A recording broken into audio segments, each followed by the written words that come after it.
कहानी की शुरुआत में हमें किम नाम के एक आदमी को दिखाया जाता है जो दिखता तो काफी नॉर्मल है लेकिन नॉर्मल है नहीं। एक दिन रात में जब वो अपने काम से वापस घर लौट रहा था तब रास्ते में एक आदमी उसके ऊपर सिगरेट फेंक देता है। वैसे तो किम इस चीज को ज्यादा सीरियस नहीं लेता, वो उस आदमी से माफी मांग करके यहाँ से जाने लगता है। लेकिन वे लोग वापस से किम को परेशान करने के लिए अपनी गाड़ी ला करके उससे ठोक देते हैं, जिससे साइड मिरर किम को लग जाता है और वो नीचे गिर पड़ता है। लेकिन फिर भी किम कुछ नहीं बोलता, वो उठ करके यहाँ से जाने लगता है। तभी वो आदमी वापस से आकर के किम को रोकता है और उसके साथ में बहस करने लगता है। मतलब कि वो बेवजह की बातें कर रहा था, बस उसका मन था। शरीफ आदमी देख करके वो उसे और परेशान कर रहा था। उसके हाथ में खुजली हो रही थी, इसलिए वो किम को एक जोरदार थप्पड़ मार देता है। बेचारा किम नीचे गिर जाता है, लेकिन फिर भी वो कुछ नहीं करता। वो अपना चश्मा पहनता है और वापस घर जा करके सो जाता है। अगले दिन सुबह में जब किम सो करके उठता है तो वो सबसे पहले जा करके खाना बनाता है। इसके बाद वो अपनी बेटी के स्कूल का ड्रेस प्रेस करता है। खाना टेबल पर निकालने के बाद वो अपनी बेटी को जगाने के लिए जाता है। उसकी बेटी का नाम मिंजी है और वो इकलौती है, इसलिए उसके कुछ ज्यादा ही नखरे हैं, या फिर आप ऐसा समझ लो कि पिताजी नखरे झेलते हैं तो इसलिए वो और नखरे करती है। फिलहाल तैयार होने के बाद वो बिना खाना खाए स्कूल जाने के लिए निकल पड़ती है। बस स्टैंड पर मिंजी की मुलाकात सेंजो नाम के एक ड्राई क्लीनर से होती है। वो कपड़े भी प्रेस करता है तो मांग मांग के वो मिंजी से कहता है कि अपना कपड़ा प्रेस करवा लो, लेकिन उसके कपड़े तो किम ने पहले से ही प्रेस कर दिया था। खैर इसके बाद उसकी बस आ जाती है तो वो बस में बैठ करके स्कूल चली जाती है। इसके बाद जब किम बाहर आता है तो सेंजो भाग करके उसके पास जाता है और उसके हाथ पर पकड़कर उससे बोलने लगता है कि सर जी अपने कपड़े प्रेस करवा लो, वैसे आपके कोट कुछ चिंगड़े हुए लग रहे हैं, वैसे भी आजकल दुकान चल नहीं रही है, कपड़े प्रेस करवा लो सर जी। लेकिन किम कहता है कि मुझे ऑफिस जाने के लिए बहुत लेट हो रहा है तो मैं बाद में प्रेस करवा लूंगा। जैसे तैसे करके किम उससे अपना पीछा छुड़ा लेता है। वैसे मैं आपको बता दूं कि सेंजो काफी इम्पोर्टेंट है तो इस पर थोड़ा ध्यान देना। इधर किम जिस ऑफिस में काम करता है उसी ऑफिस में हमें सौम्या नाम की एक लड़की को दिखाया जाता है। सौम्या भी उसकी ही तरह एक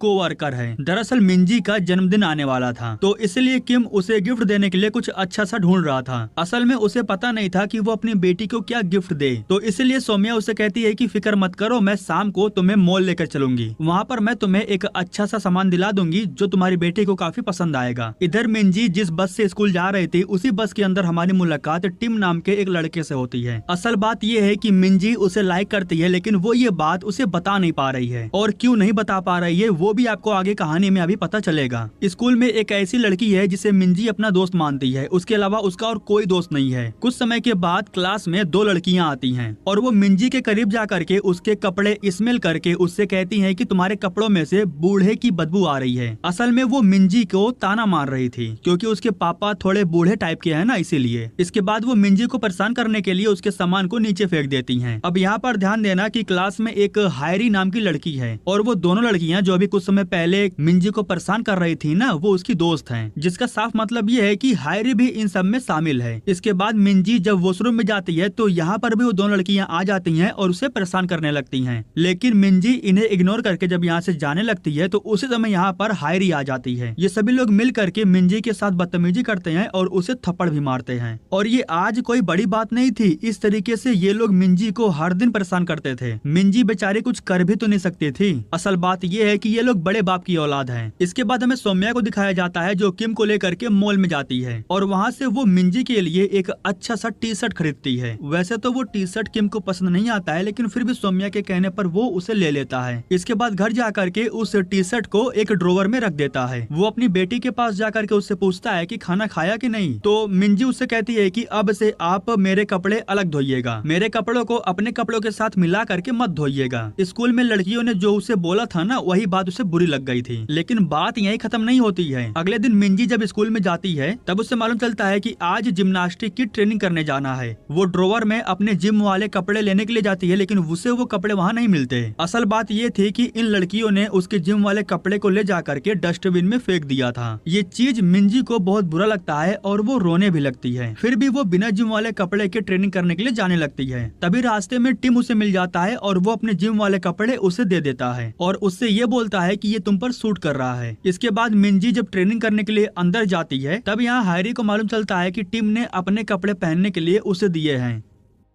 अब इसके बाद हमें जोशुआ नाम के एक आदमी को दिखाया जाता है जो कि छोटे बच्चों को ताइक्वांडो की ट्रेनिंग देता है। ये भी कहानी में काफी इंपॉर्टेंट होने वाला है, तो इस पर भी थोड़ा ध्यान दीजिएगा। अब इसके बाद हमें मोंटी नाम के एक आदमी को दिखाया जाता है जो कि ट्रैफिक पुलिस में काम करता है। कहानी का तो एक आम आदमी है और यही छोटा मोटा काम करके अपना पेट भरता है। दूसरों की हेल्प करके उसे काफी अच्छा लगता है। एक दिन जोशुआ उससे मिलने के लिए जाता है, तब हमें मालूम चलता है कि ये दोनों अच्छे दोस्त हैं। दरअसल जोशुआ उससे बताने के लिए गया था कि अगले हफ्ते फ्री रहना, हमें किम से मिलने के लिए जाना है और वैसे भी हम साल भर में एक बार तो मिलते हैं। अब जाकर के हमें ये मालूम चलता है कि ये तीनों काफी अच्छे दोस्त हैं। सभी लोग अपनी अपनी लाइफ में मस्त हैं, तो इसलिए हर दिन मुलाकात नहीं हो पाती है, लेकिन हाँ साल भर में एक बार ये लोग मिलते हैं और बैठकर दबा कर पीते हैं। अब यहाँ पर ये चीज ध्यान देना कि इसी होटल में वो लड़का भी बैठा हुआ था जो उस दिन रात में किम को परेशान कर रहा था। दरअसल वो एक वर्कर को जानबूझ करके परेशान कर रहा होता है, तो ये चीज मोंटी से देखा नहीं जाता। हालांकि तभी जोशुआ उसे समझाता है। वो मोंटी से कहता है कि देख अपने पर ध्यान दे, कोई बवाल मत करना, लेकिन मोंटी उसकी बात नहीं सुनता है। वो उस लड़के को बस घूरे जा रहा था। मोंटी कुछ करता उससे पहले ही ये लोग उसे उठा करके यहाँ से जाने लगते हैं, लेकिन तभी वो लड़का मोंटी के ऊपर ड्रिंक फेंक देता है। इसके बाद वो मोंटी के करीब जा करके उसे भला बुरा बोलने लगता है, जो कि मोंटी को बिल्कुल भी अच्छा नहीं लगता है। इसलिए वो उस लड़के पर हमला कर देता है। वो उसे एक जोरदार पंच मारता है। इसके बाद मोंटी उस लड़के के दोस्त को भी पीटता है। मामले को बढ़ता हुआ देख करके किम रुकता नहीं है, बल्कि वो धीरे से सरक लेता है और जोशुआ बेचारा अकेले मोंटी को संभाल नहीं सकता था। मामले को आगे बढ़ता हुआ देख करके आसपास वाले जल्दी से पुलिस को कॉल कर देते हैं। जब कुछ समय के बाद यहाँ पर पुलिस आती है, तब मोंटी को काबू करने के लिए पुलिस वाले उस पर ट्रेजर से हमला करते हैं। तब जाकर के बड़ी मुश्किलों से वो कंट्रोल में आता है। अब अगले दिन सुबह में हमें टिम को दिखाया जाता है। जब वो मिंजी के कपड़ों को सम कर रहा होता है, तभी वो टिम के ट्रेनिंग वाले कपड़ों को देख लेता है। हालांकि वो टिम के बारे में मिंजी से पूछता भी है, तो मिंजी कहती है कि बस एक दोस्त है। स्कूल में मिंजी टिम के कपड़ों को ले जाकर के दे देती है और जब ये दोनों एक साथ बैठ करके बात कर रहे होते हैं, तभी हायरी इन दोनों को देख लेती है, जो कि हायरी को बहुत बुरा लगता है क्योंकि वो भी टिम को पसंद करती है। इसके बाद ये लोग मिंजी को परेशान करते हैं और उसे अलग कमरे में ले जा करके थप्पड़ मारते हैं। एक नहीं बल्कि 2-4 थप्पड़ मारते हैं, लेकिन फिर भी मिंजी कुछ बोलती नहीं है। हालांकि हायरी उससे कहती है कि दोबारा उसके करीब मत जाना, तेरे बाप ने तुझे कुछ सिखाया है कि नहीं सिखाया, दूसरों के चीजों को हाथ नहीं लगाते। हालांकि मिंजी कहती है कि मैंने कुछ भी नहीं किया, मैं तो बस उसके कपड़े दे रही थी। जिस पर हायरी उससे कहती है कि तूने लिया ही क्यों। इतना बोल करके वो उसे अपने पैरों से मारती है। मिंजी अभी भी शांत थी, वो कुछ नहीं बोल रही थी। उसे गुस्सा तो तब आता है जब हायरी उससे कहती है कि तू बिन माँ की औलाद है। ये बात सुन करके मिंजी को बहुत गुस्सा आ जाता है। इसके बाद वो हायरी पर हमला कर देती है और उसे बहुत मारने लगती है। उसके बाल नोच लेती है, उसे थप्पड़ मारती है, जिसकी वजह से हायरी का चेहरा बहुत खराब हो जाता है। कुछ समय के बाद स्कूल से किम के पास कॉल जाता है और उसे बताया जाता है कि उसकी बेटी ने लड़ाई किया है। यही बता करके उसे स्कूल में आने के लिए बोला जाता है। अब सबसे बड़ी दिक्कत वाली बात ये थी कि हायरे की पिता हांसो एक बहुत बड़ी कंपनी के चेयरमैन हैं। आप बस इतना समझ जाओ कि वो काफी पावरफुल आदमी है। इस शहर के काफी लोग उसे जानते हैं। जब उन्हें मालूम चलता है कि उनकी बेटी के साथ ऐसा कुछ हुआ है, तो वो स्कूल में जाते हैं। किम की बेटी ने जो कुछ भी किया था, उन चीजों के लिए किम हांसो से माफी मांगता है। लेकिन हायरी का चेहरा जिस तरह बिगड़ा हुआ था ना, उस चीज को लेकर के उसकी माँ काफी गुस्सा थी और गुस्से में वो ये भी कहती है कि वो मिंजी का ट्रांसफर करवा देंगी। यह सुनते ही किम घुटनों के बल बैठ जाता है और उनसे दिल से माफी मांगता है, क्योंकि उसे लग रहा था कि उसकी बेटी ने गलती की है, लेकिन अब उसे कौन बताए कि उसकी बेटी निर्दोष है। अपने पिता को इस हाल में देख करके मिंजी को बहुत बुरा लगता है। हालांकि वो अपने पिता से कहती भी है कि मेरी कोई गलती नहीं है, ये हर दिन अपने दोस्तों के साथ मिल करके मुझे बुली करती रहती है। खैर जो भी हो, किम जिस तरह माफी मांगता है, उस चीज को देख करके हैंसो उसे माफ कर देता है और इनसे ये भी कहता है कि दोबारा ऐसी कोई गलती नहीं होनी चाहिए, वरना इसका अंजाम बहुत बुरा होगा। ये होता है भाई पावरफुल। स्कूल के जो मास्टर लोग थे ना, उनकी भी फटी पड़ी थी, लेकिन अपने डैड को लोगों के सामने इस तरह बेइज्जत होता हुआ देख करके मिंजी को बिल्कुल भी अच्छा नहीं लगता। हालांकि वो अपने डैड से कहती भी है कि आपको मेरी बातों पर विश्वास क्यों नहीं होता। माँ के जाने के बाद सिर्फ आप ही हो जो मुझे समझ सकते हो, लेकिन आप भी मेरी बातों पर यकीन नहीं करते। आपने इसलिए उनके सामने घुटने टेक दिए क्योंकि वो पावरफुल हैं। आप भी क्यों नहीं पावरफुल बन सके? आप बाकियों के डैड की तरह क्यों नहीं हो? जाने से पहले मिंजी उनसे ये भी कहती है कि मैं अपने दोस्त दोस्त के घर पर रहने के लिए जा रही हूँ, मेरे पास कॉल मत करना वरना मैं दोबारा घर पर नहीं आऊंगी, घर छोड़ करके भाग जाऊंगी। जिस पर किम उससे कहता है कि कल तुम्हारा जन्मदिन है। तो मिंजी कहती है कि मुझे अपने जन्मदिन से नफरत है क्योंकि उसी दिन माँ की मौत हुई थी। जाने से पहले वो एक दोस्त का नाम लेती है और कहती है कि मैं उसी के घर पर रहने के लिए जा रही हूँ, आज रात मैं उसी के घर पर रहूंगी, मेरे पास कॉल मत करना। इसके बाद किम दुकान से एक केक लेकर के वापस घर आ जाता है। किम को बुरा तो लगता है लेकिन वो कर भी क्या सकता था।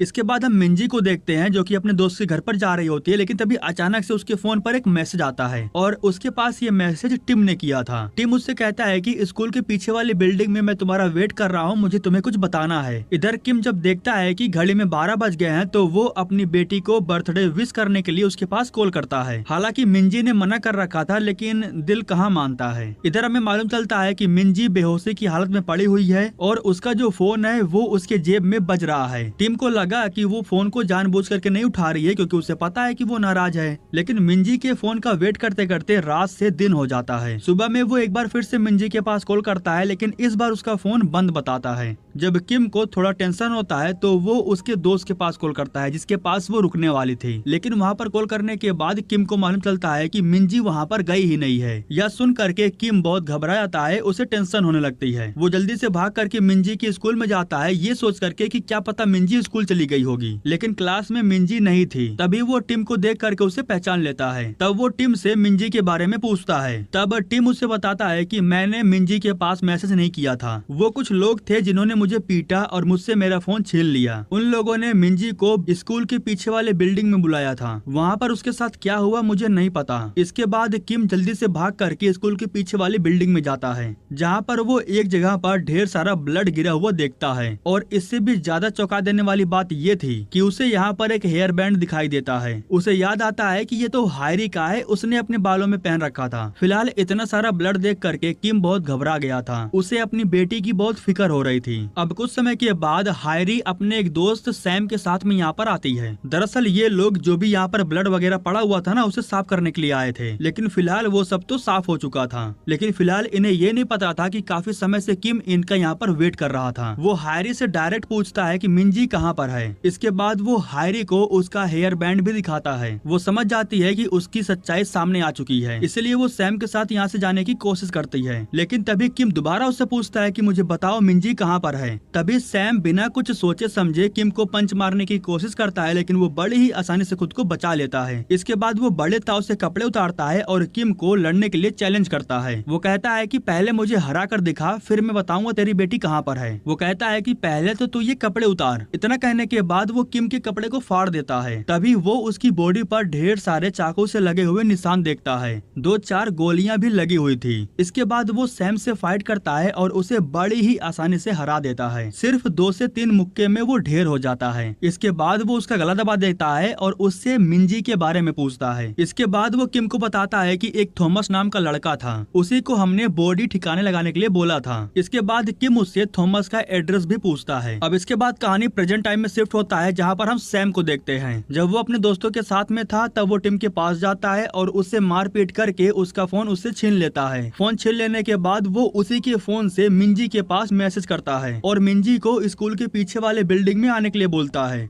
मिंजी को लगा कि ये टिम है, इसलिए वो उसके बताए हुए लोकेशन पर चली जाती है। लेकिन वहाँ पहुँचने के बाद हायरी अपने दोस्तों के साथ यहाँ पर आ जाती है। वो मिंजी को गाली देती है और उससे कहती है कि चल मार मुझे, जिसके बाद दोनों के बीच में फिर से हाथापाई शुरू हो जाता है। लड़ाई के दौरान मिंजी उसे धक्का दे करके जमीन पर गिरा देती है। उसी समय सैम आकर के मिंजी पर हमला कर देता है। जब वो मिंजी को पीट रहा होता है तो उसी समय हायरी एक पत्थर लेकर के पीछे से मिंजी पर हमला कर देती है। वैसे तो उसने मिंजी को गुस्से में मारा था, उसे नहीं पता था कि मिंजी का ये हाल हो जाएगा। असल में मिंजी नीचे गिर पड़ती है और उसके सर में से ढेर सारा ब्लड निकलने लगता है। इस चीज को देख करके यहाँ पर खड़े सारे स्टूडेंट डरे हुए थे, सभी लोग भाग जाते हैं। सिर्फ सैम हायरी के साथ रुकता है। बॉडी को ठिकाने लगाने के लिए वो अपने एक दोस्त थॉमस के पास कॉल करता है। तब हायरी उससे बात करती है और उसे बताती है कि उसे जितना पैसा चाहिए वो देने के लिए तैयार है, बस बॉडी को ठिकाने लगा दे। यहीं पर हम सिमुरा नाम के एक आदमी को देखते हैं जो कि थॉमस का बॉस है। थॉमस अपने बॉस को बताता है कि एक बॉडी को ठिकाने लगाना है, इसके बदले में उसे जितना पैसा चाहिए वो मिलेगा। जब सिमुरा को मालूम चलता है कि वो चेयरमैन की बेटी है तब वो ये काम करने के लिए तैयार हो जाता है। चेयरमैन के साथ में उसका क्या ताल्लुकात था ये तो हमें आगे कहानी में पता चलेगा। फिलहाल सिमुरा अपने दोस्तों के साथ उस जगह पर आता है जहाँ पर मिंजी की बॉडी पड़ी हुई थी।